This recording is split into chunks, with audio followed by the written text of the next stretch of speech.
Hello বন্ধুরা, আমরা আজকে চালতার আচার বানাবো।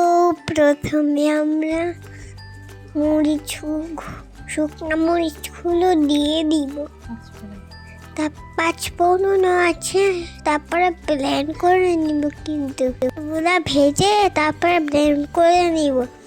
দিয়ে একটা ম্যাজিক দেখে দিয়ে তোমরা এরকম করে আমরা এরকম করে ব্লেন্ড করে নিয়ে এসেছি।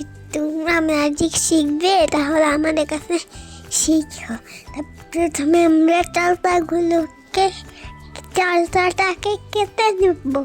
ঠান্ডা লেগেছে, তাই বসটা একটু এরকম যাচ্ছে। প্লিজ লাইক করে দিও, ফলো করবে। তারপরে আমরা চালতা না অনেক শক্ত, কাটাই যাচ্ছে না।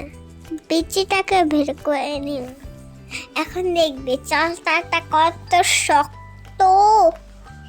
এই দেখো, ছোট ছোট টুক করে নেব চালতাগুলো।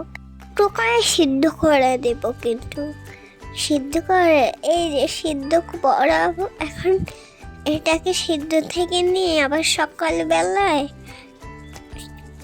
এরকম করে চেষ্টা থাকবো। চেষ্টা কারেন্টটা চলে গেছে, তাই ভিডিওটা অন্ধকার লাগছিল।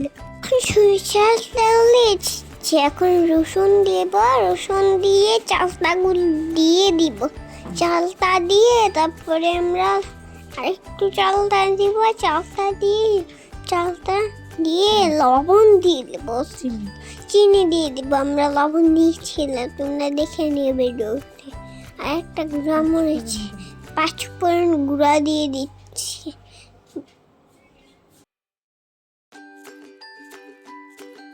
আমরা লালটা থাকবো। লালতে এটা হয়ে গেল যখন আমরা এটাকে তুলে নিব। তুলে নিয়ে বাটিতে রাখলাম। সকালবেলায় ভিডিওটি ভালো লাগলে একটা লাইক আর একটা ফলো দিয়ে দিও। বাই। ভিডিওটি শেষ হয়ে গেল। Bye bye. আল্লাহ হাফেজ। লাইক করে দিবে।